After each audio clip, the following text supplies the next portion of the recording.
Hello ladies and gentlemen, welcome back to a brand new video. I'm delighted to be joined by Pat Stanton. Thank you very much, Pat. Pleasure, Darren. What was your first footballing memory of wanting to play football professionally? I think when you start, when you start off playing for your primary school and your secondary, and you go through the juvenile ranks, and I think it maybe starts to dawn on you there might be something in it. But when you in those days, nearly everybody played football. It was everybody playing football in the street, and that's what they spoke about. There were big crowds, the whole thing. In the back of your mind, you maybe thought, but it took place as it happened. It just a progression.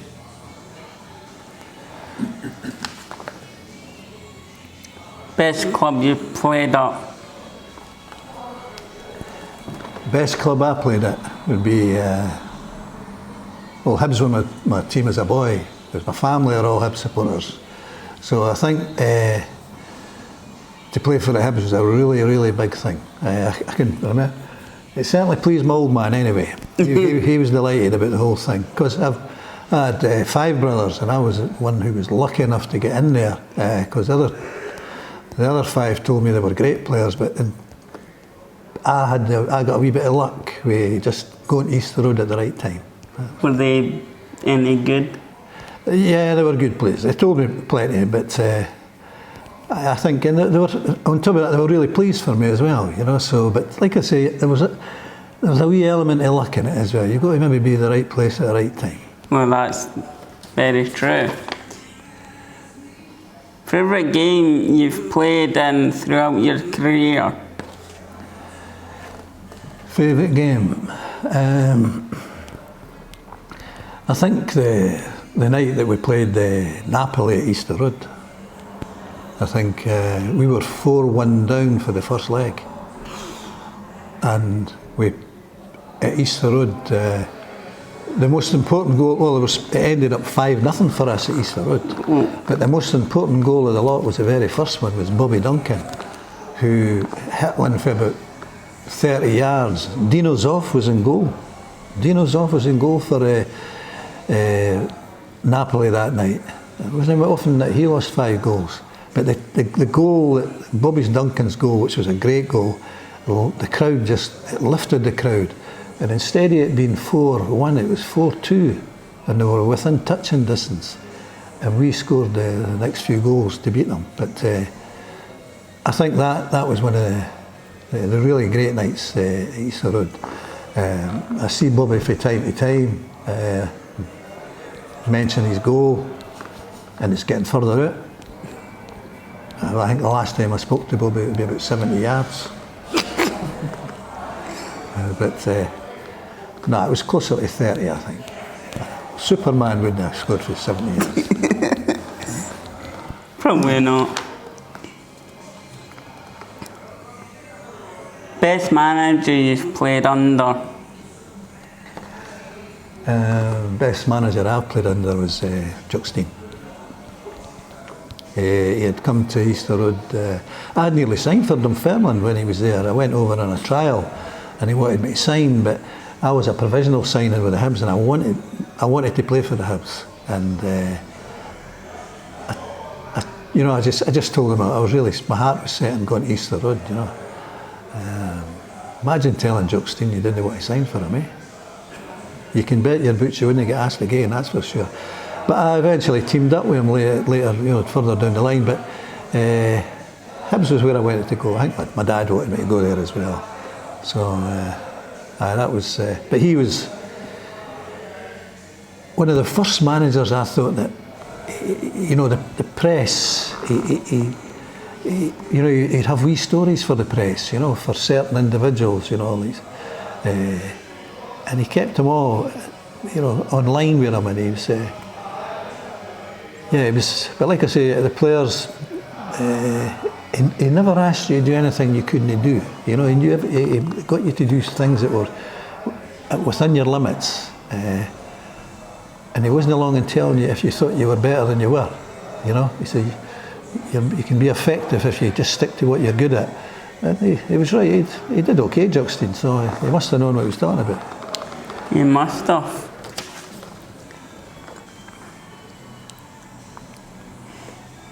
Best advice you've been given? Best advice, I remember it was a chap called John Park, he was an Irishman, played at Easterwood. And John used to tell you, at training, if the trainer tells you to run 50 yards to a marker and go past, you go past the marker. You know, things like that. If the trainer tells you to do 20 press-ups, you do 25. And it's just add that all the time to whatever you're doing. He says, because see if you do it the other way, you know, take shortcuts, you'll take that on the pitch with you. But see if you do it properly, you know, or just that wee bit extra, you take that on the pitch with you as well, and it becomes part of you. And you see it in certain players. Some players just don't know when they're beat and they keep going. And then you see other ones who just pack in at the first sign of things getting tough. That would be the advice I would give a player. But that comes with the player. The player brings that with him. You know, when you're born, you've got that's there. You know, there's nobody can put that in you. It's in you, and you're lucky to have it.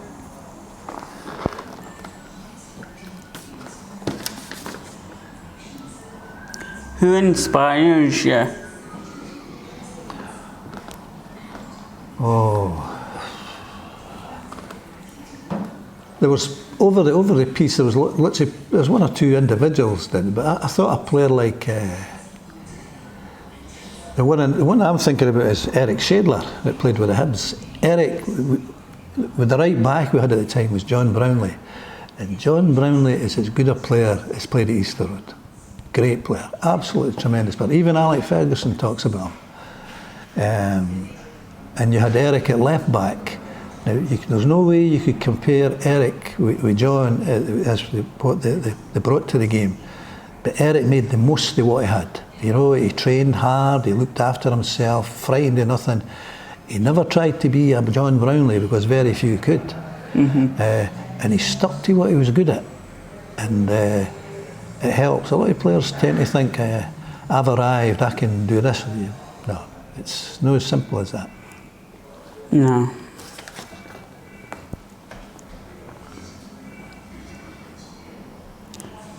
What goals would you like to achieve? And just in general? Yeah. I think maybe get Jimmy O'Rourke to buy me a pint someday. Because in all the times, like say, you would maybe go up to town for after a game and that, I can't remember him ever buying me a pint. Or when it was his turn, he went to the toilet. Or it wasn't as though he was skint, he was just doing it just to be a nuisance. And it worked. So he was being a tight arse? No, he wasn't. Oh, Jimmy wasn't tight. Jimmy was my roommate all these years. I played in the same school team as him. Great friend of mine. But he just did it to annoy me. And it worked. But it was just one of these wee things. Oh well. It was murder if you're thirsty, you're sitting there, you're struggling. Funniest player you've played with throughout your career? Funniest player? Yeah.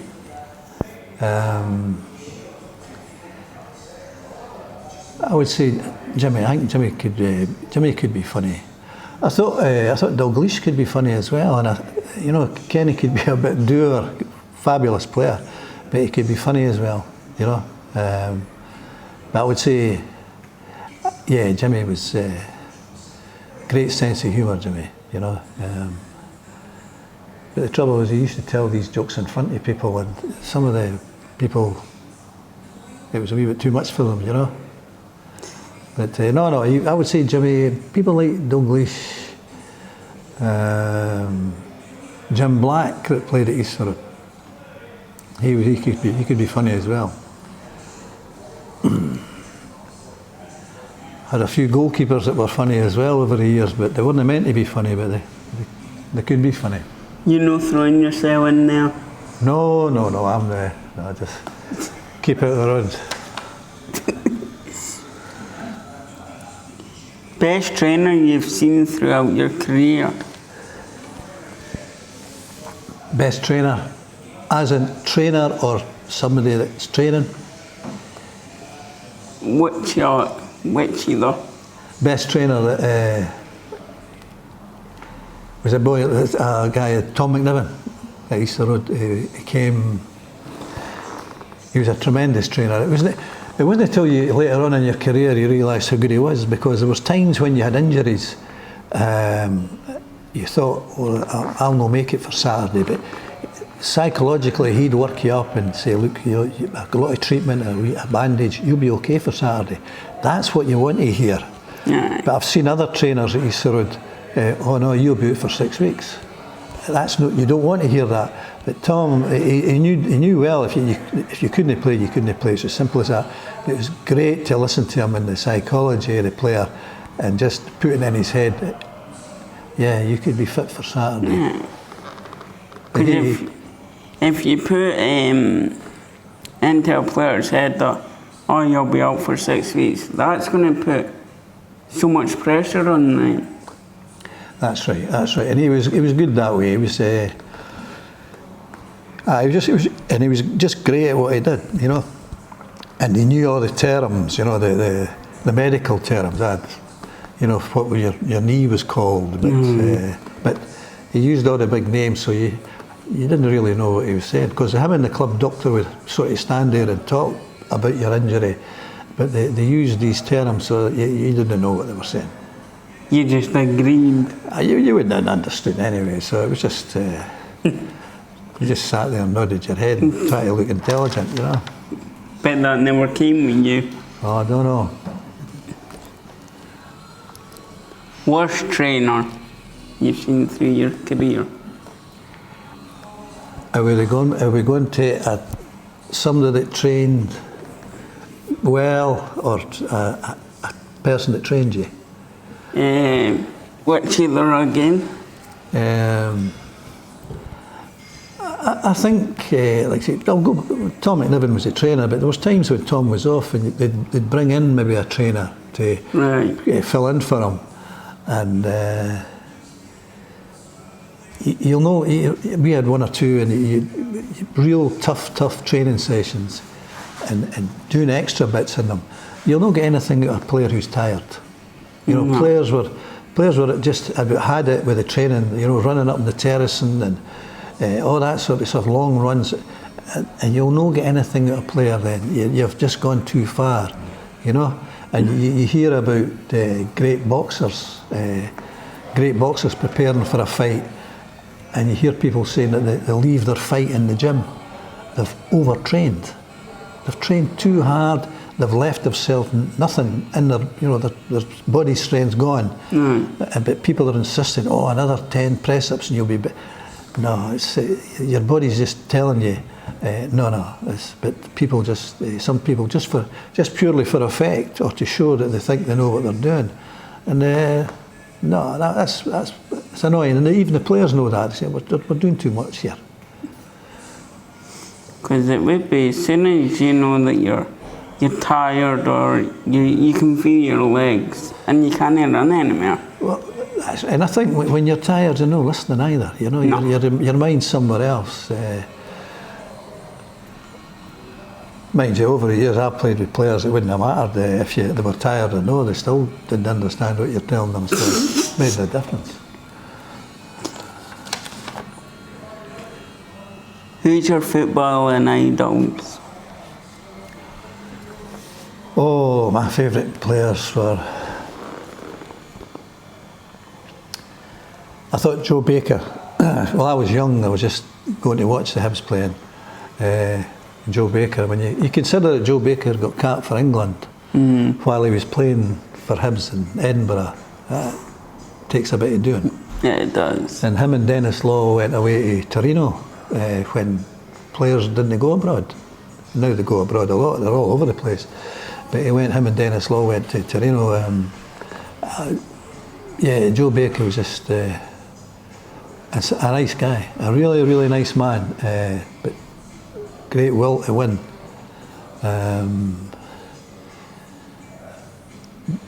I used to play golf with him and that, and you know, the attitude to even just golf, you know, trying to beat you. You know, you can go out on the golf course just for a laugh and just, you don't matter, but Joe, when he took part in anything, he took it serious. He had that thing, it was in him, that he just competed with it, and well, there's times he could be a pain in the neck, but after it was all over, he was fine. But great player, tremendous player. I guess he just liked winning. That's what I was saying earlier on there, that the players bring that with them. Yeah, it's sort of gifted. That's it. It's something you've got, and Others don't. That's it. Best player you've played with? My favourite player at Easter Road was Alec Cropley. Right. Great player, not very big. You'd be surprised how many a lot of the great players are. They're not particularly big, but he was a tremendous player, a great skill, a real moaning face with so-and-so though, you know, and that's in common with a lot of them as well. Douglas, he was a bit, he moaned a lot. Danny McGrain, Brownlee, people like that. They've all got that thing, but I would say Cropley was as good a player as I played with. I played with the likes of, lucky enough to play with the likes of Douglas and Danny McGrain, John Brownlee, Blackley, people like that. So, yeah, I would say Cropley and Douglas were the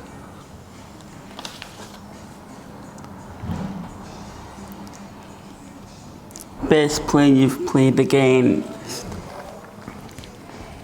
a guy called Altafini. Played for Napoli. All right. It was an Argentinian. Right. Jose Altafini. The thing is, we went over we played Napoli in Naples, and he was playing for Naples at the time.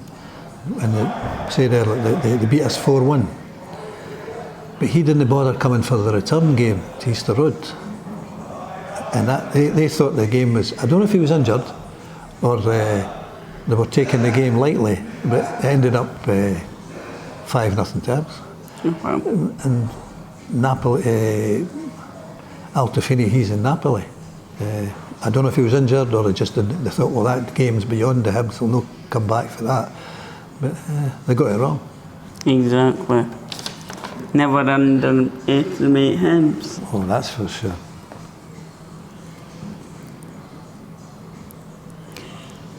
Toughest player you've played with? Toughest player, Eric Shedler. Absolute, one of the nicest people you could meet off the park. Really nice lad. But on the pitch, he was really committed. Just made the best of what he had, you know. But tough player. I wouldn't have fancied playing against him anyway. Toughest player you've played Against?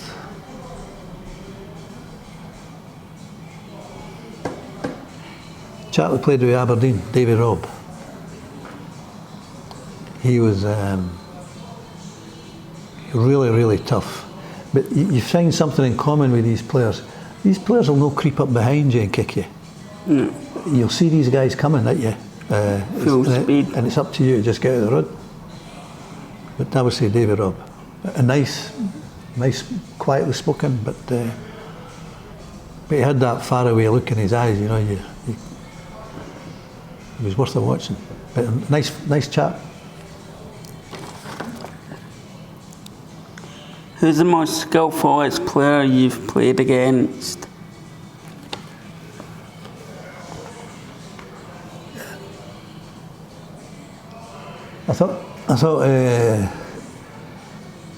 I could say two. I thought Bobby Murdoch of the Celtic was a great player. Right. Really, really skillful. Strong player, but a really, really good player. And they had some great players. And the other one I would have said, I thought Jim Baxter was a really tremendous player. Great skill.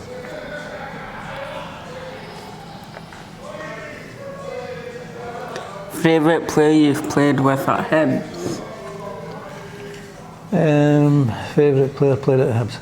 I think, I've got to say O'Rourke, because we played in the same school team. Right. And we played in the same team at Easter Road. And when they won the League Cup against Celtic away back at Hampden, I scored the first goal and Jimmy scored the second goal. Oh well. And we'd played in the same school team all the way through. That's mental. Yeah. But and he doesn't let you forget it either, you know. So.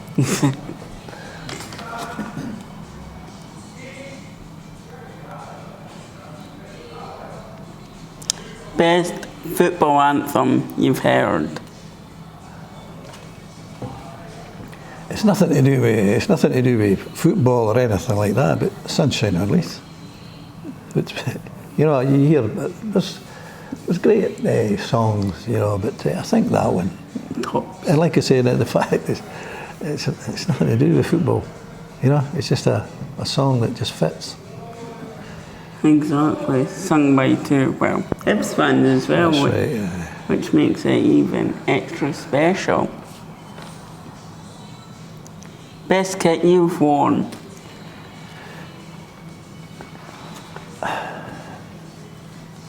I'm not a great one for the clubs all wear badges and the change of jerseys over the years, but I thought the Hibs jersey, you know, the green body and the white sleeves, I thought that was the best one of the lot. And just the green socks.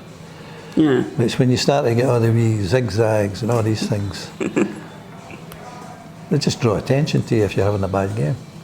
But I think that's the point. I think just the simpler they are, the better, you know. And I think I've been a wee bit biased here, you know, being a Hibs supporter. Oh well, nothing wrong with that. Best team talk you've heard?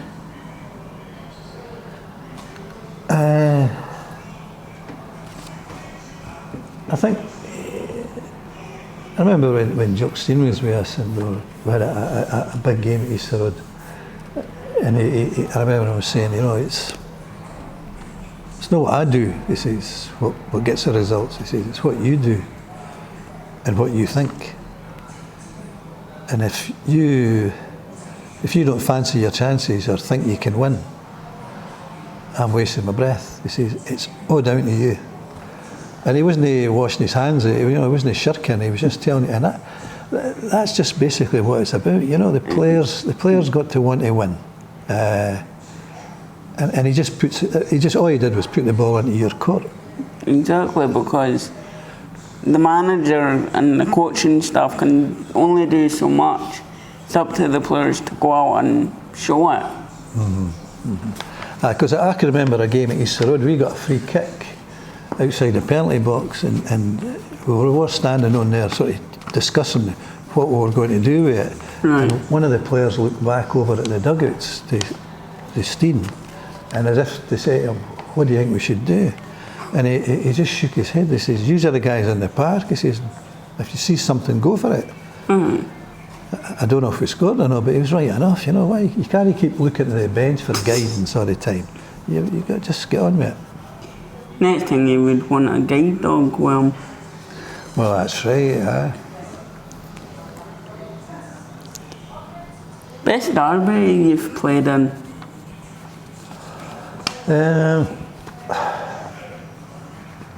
I've played in a few derbies.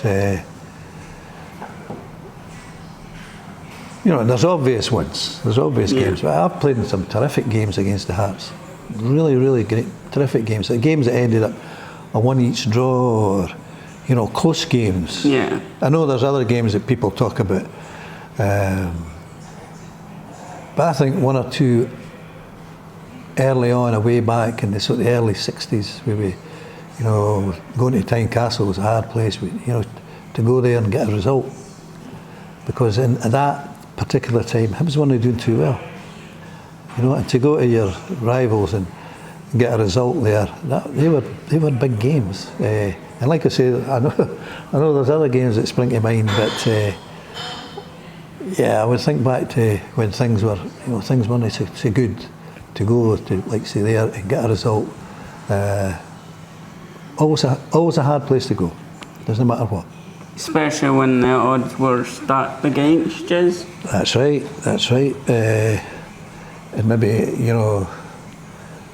maybe teams, maybe people expecting you to get beat, and you don't get beat. Exactly. Best stadium you've played in?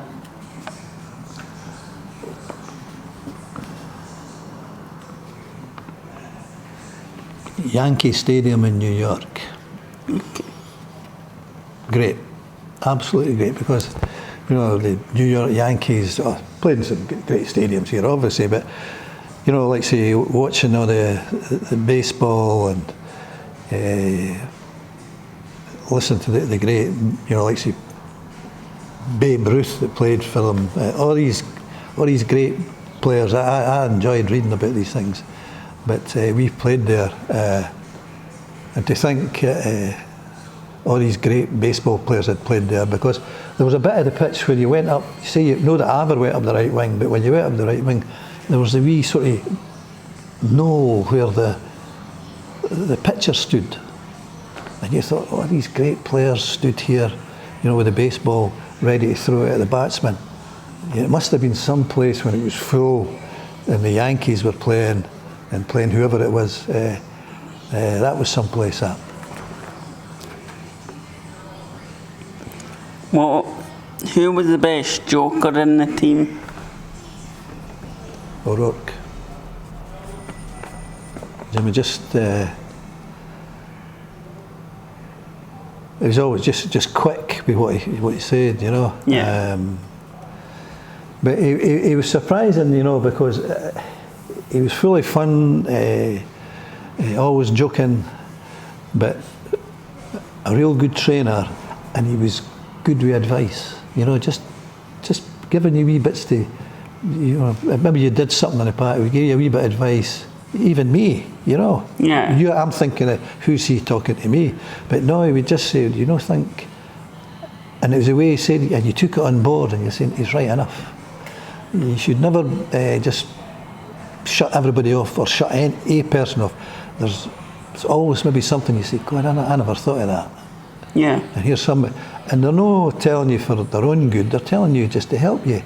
And a lot of players, when they get pulled up and somebody's trying to point out, they take a wee bit of offence about it, saying, well, who are you to tell me?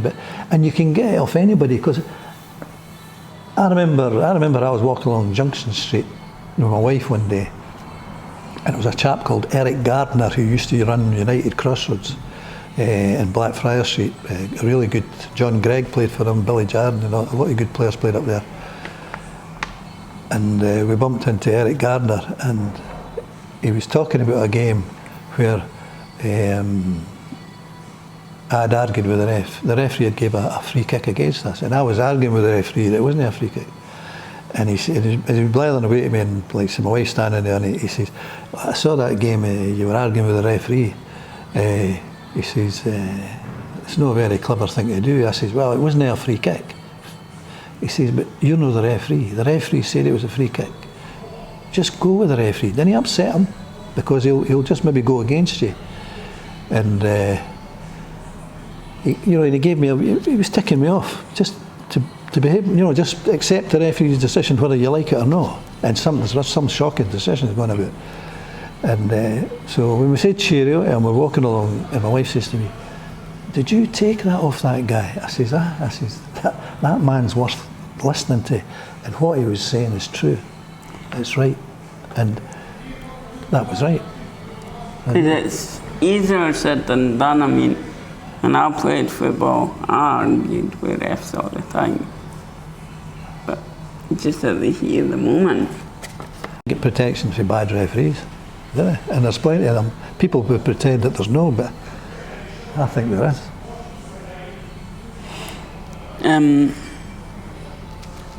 Best friend in football? Oh, best friend. Oh, well, I've got my grandsons, you know, they're good, but one of them, Luca, it's one of my daughter's boys.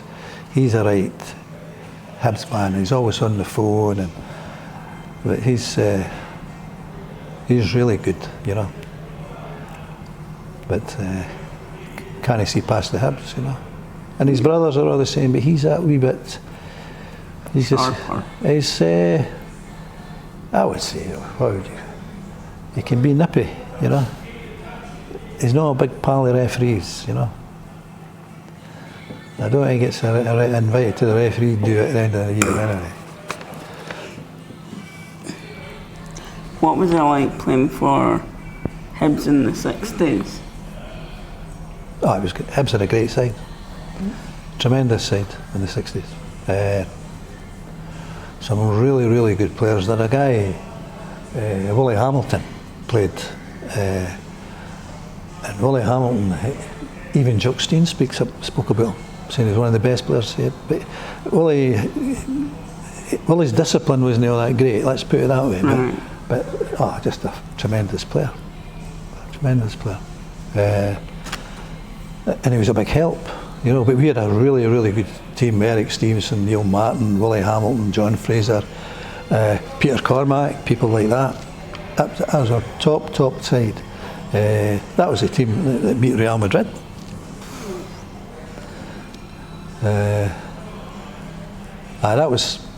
They were some, you know, and they had the Jock Stein manager at the time as well. And, to play Real Madrid at Easter Road and beat Real Madrid, you know, it was like playing football. It was like playing a wee laddie playing Cowboys with John Wayne. You were playing football with Real Madrid. That was a big thing, that. But and to have all these great players. And especially to have Jock Stein as a manager as well. Oh, that's right. That's right. You never felt at any time that you'd go out and you get beat. You know, you always fancied your, and I fancied your chances. I always feel that's a great asset for a team to fancy their chances. You know, people could be betting against you, but if you go out there with just, you can see yourself winning. You get other games where you see teams and you just look at the way that they're walking about the park. But the long one. You can just tell that boy would rather be somewhere else. Whereas all these wee things that Stein would say just prior to the kick-off and all that. And it used to be good as well because, you know, when the referee come in to inspect the boots, Alex Ferguson did this a wee bit as well. The referee would come in and inspect the boots and make sure you didn't have your rings on or tape them up and all that.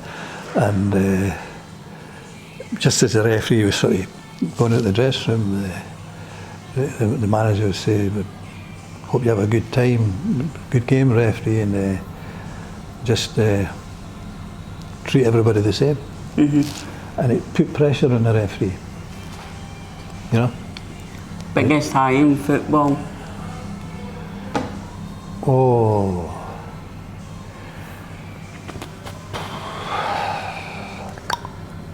Just trying to think. Plenty at the other end, I could key dozens of the lows, but I would say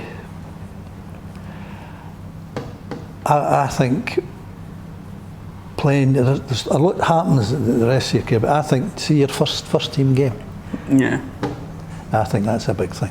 You know, you're the first, you know, being a Hibs supporter and then playing juvenile and junior and getting to Easter Road and then whatever, and eventually getting into the first team.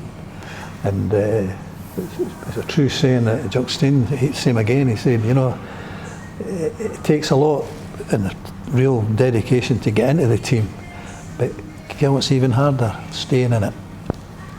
That's even harder, and he's right. What was it like being Alex Ferguson's second assistant?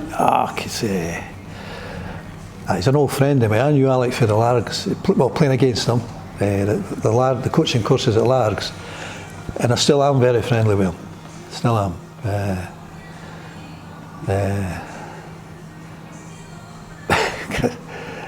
Because when he'll phone up and I'll say, "What you want?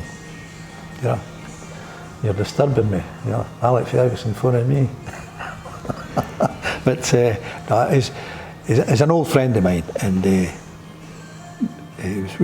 we had great times at Aberdeen, great times at Largs at the coaching courses, great times at Aberdeen, and he did okay at Manchester, didn't he? He did. He did all right.